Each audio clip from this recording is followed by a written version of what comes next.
Hey, man, are we honored to have on our program today Chester Elton, the multiple best-selling author, kind of TV celebrity. I mean, Chester's everywhere. CNN, ABC, MSNBC, NPR, 60 Minutes. You got the whole political spectrum covered, Chester. Thank you. Yeah, we try to get out there. Everything from NPR to CNN over to, well, I don't see Fox on here. Was that a choice? No, I won't go there. Anyway, so. We actually did a whole bunch of stuff with Fox News. So you're right. We really did cover the whole spectrum. Hey, Fox listeners need to lead also, right? So.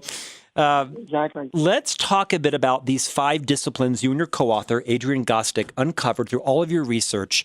You've been in this business for 30 plus years. You know well how to create winning cultures, how to create winning teams.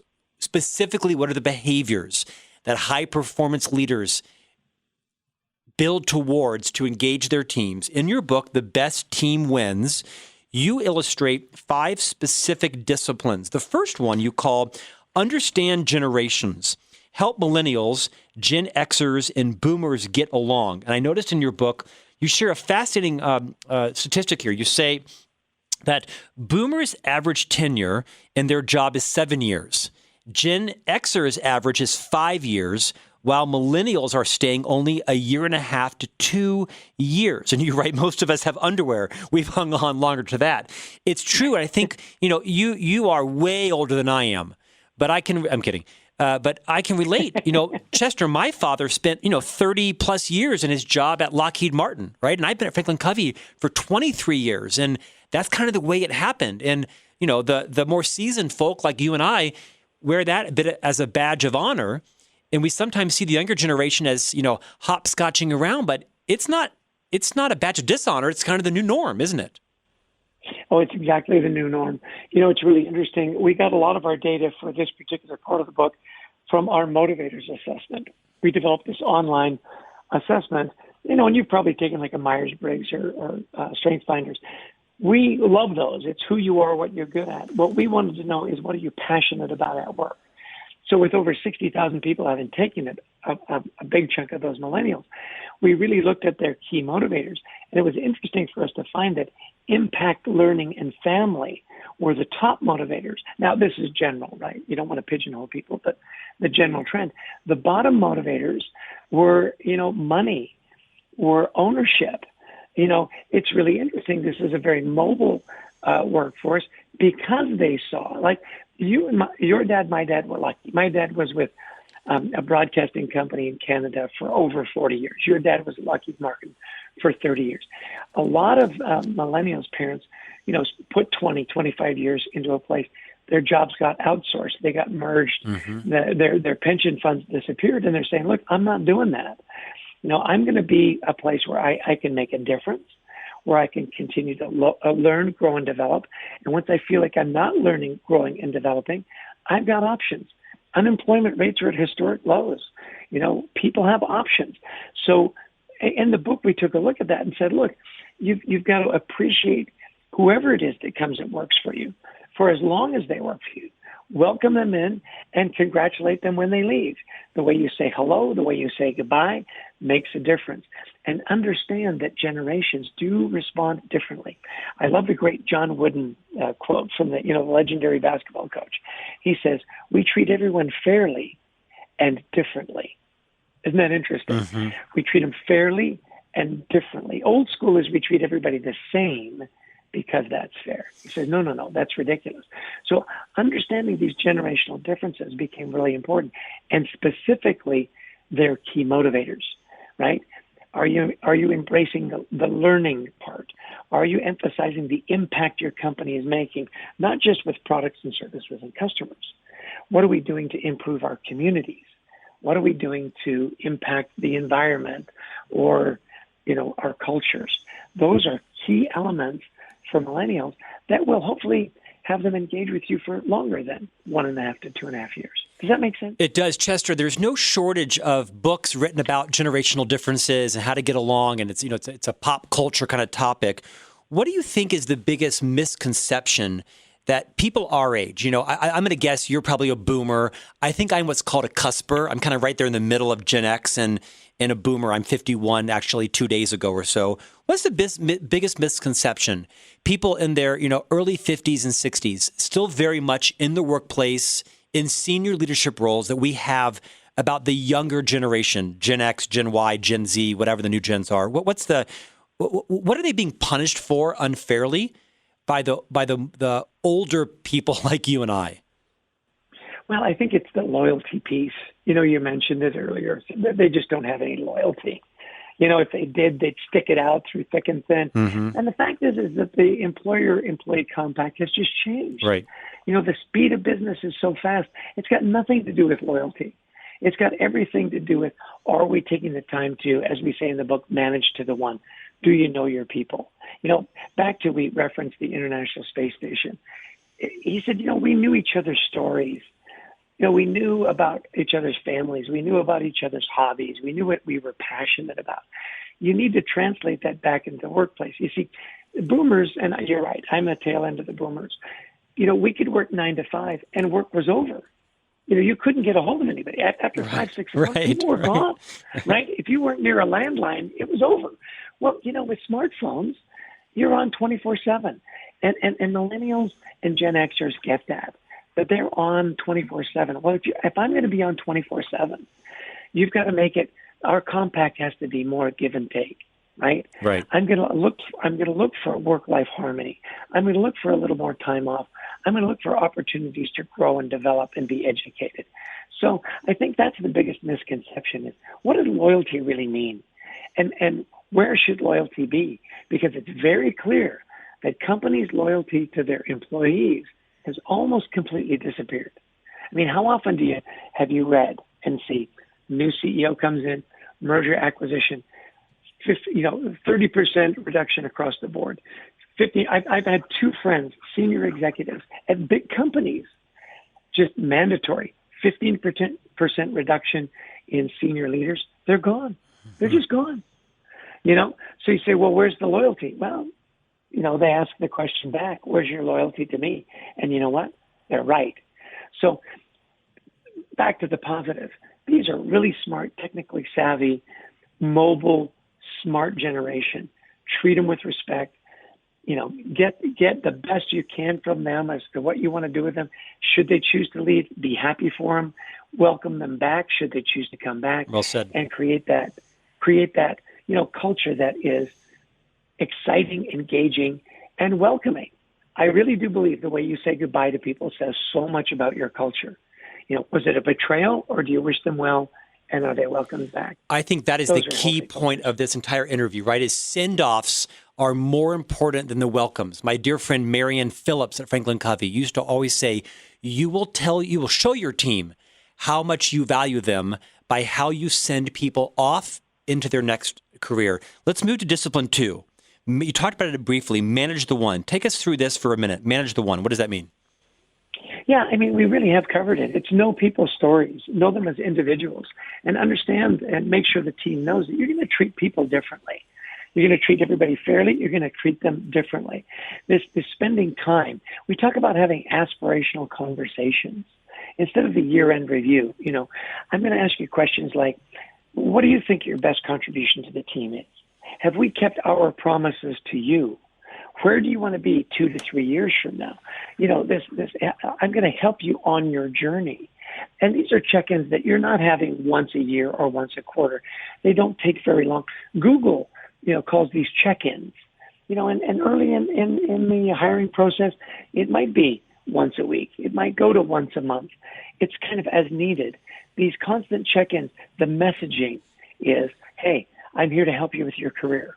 I want to make sure that we're communicating very carefully on this project. Do you have the tools that you need to get the job done? Great leaders take the time to do these check-ins or have the aspirational conversations on a regular basis. That's managing to the one.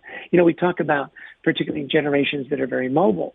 Well, do I know what your career path looks like? You may not have to leave. I may be able to find something for you within our company. I'll tell you who does a really good job with this, Scott, is American Express. They really do encourage their people to move every 2 to 3 years. to different departments to where they can learn, they can grow, develop. And it's really smart. People stay at American Express longer than most companies, not because no one else wants them, but because they have created a career path of learning, growth, and development. And it's brilliant. Chester, I was recently interviewing Whitney Johnson, the author of a couple of books, including Disrupt Yourself.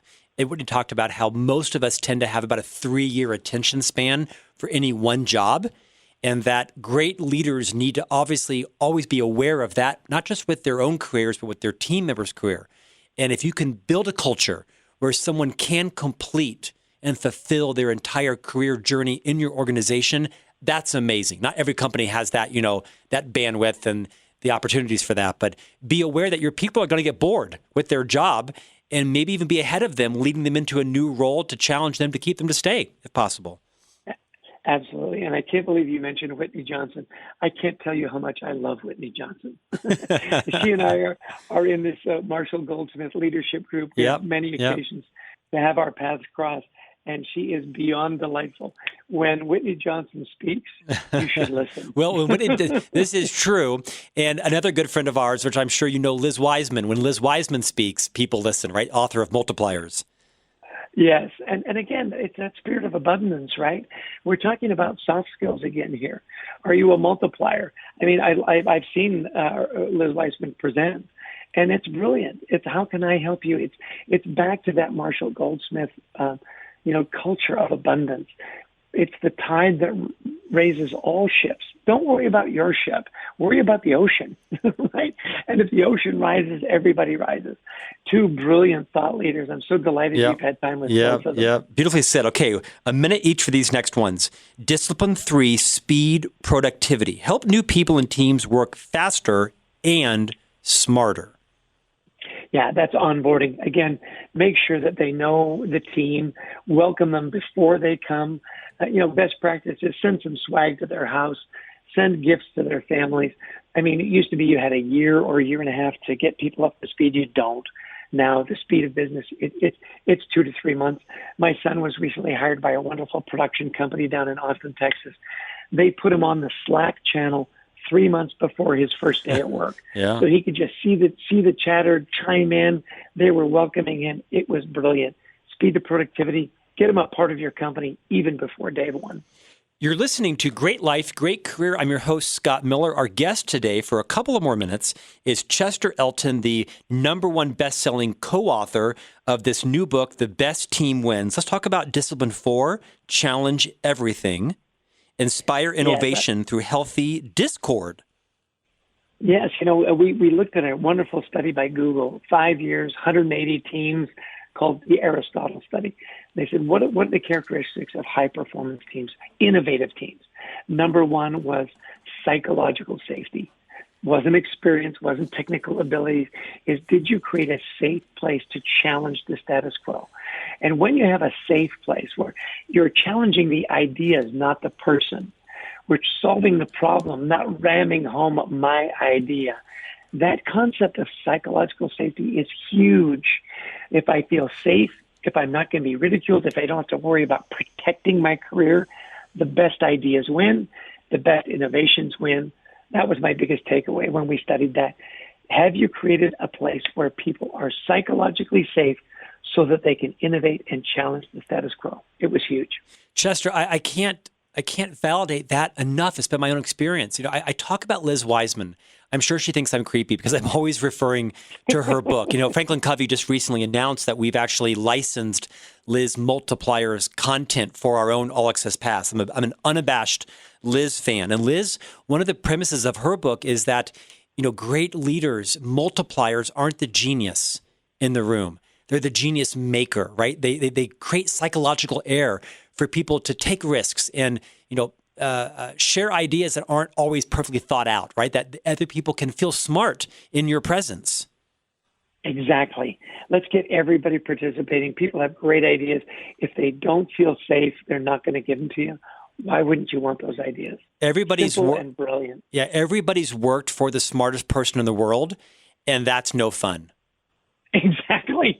My father used to say, Chess, you never want to be the smartest guy in the room. He says, good news is you can walk into almost any room right now. Discipline 5. You're a comedian. Discipline 5. Now, don't forget your customers. Create alignment around serving them. Talk about that. Absolutely. At the end of the story, at the end of all this creating the team, it really is all about the customer. And we talk about, the customer experience will never exceed the employee experience. So you create this really healthy culture where people feel good about not just what they do and how they do it, but why. So that translates to a great experience for the customer. We did a really wonderful project with Saks Fifth Avenue a few years ago, and I'll never forget going to buy a suit. And my fashion consultant, Donald, right? Their movement at the time was they wanted to make a difference, to have impact, right? And so it was really interesting as I'm looking at this suit. I wanted to have the experience, to better serve them. And I said, Donald, this is a great suit. And he said, it is a great suit, Mr. Elton, but never forget, it's not the suit that makes the man. It's the man that makes the suit. And I thought, you know what? He gets it. Of course, I bought the suit and the shirt and the tie and the shoes. Right? You were in sales. It translated to it was that great experience. So don't forget the customer. While you're creating this great culture, it's all about then transferring that great culture, that great spirit of the team to the customer, so that they have the experience and will continue to come back. It makes perfect sense, doesn't it? It does. Chester, you're at your prime. You have co-authored or authored numerous best-selling books. You're a world-renowned speaker, consultant. You have your own boutique training consultancy. Talk about what's next for you. What's on the horizon for Chester? And I'm guessing Adrian, because the two of you tend to do a lot together. What's in the hopper for you? Yeah, we're like Lennon and McCartney. We never leave without the other. I'd rather be I prefer to be McCartney, by the way. Yeah, alive and well. Right? So it's fun. We've really come back to this idea of leading with gratitude. I mentioned to you that the soft skills made a difference. And the more we've started to do our executive coaching, what is the differentiator? What is that soft skill? It's gratitude. And then again, it's kind of taken us full circle back to the carrot principle. The carrot principle back then, it was more about putting in the, recognition can sometimes be a little transactional. And I think there's a place for that. Salesman of the year, employee of the year, and so on. Gratitude is more of an emotional connection.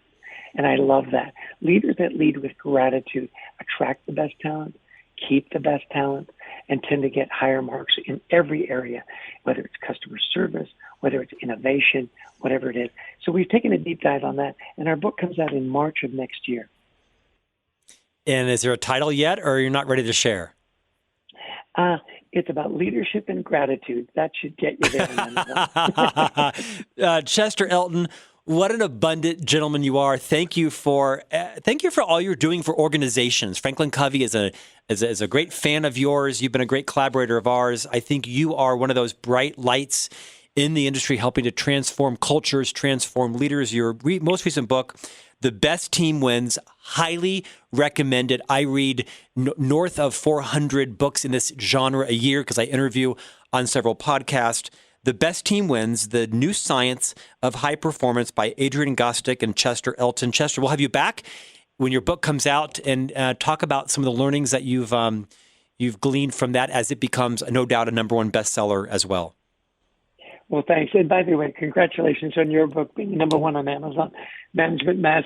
I appreciated everything you sent me. I was so well prepared to put you in my weekend book club. I love the concept. Own your mess.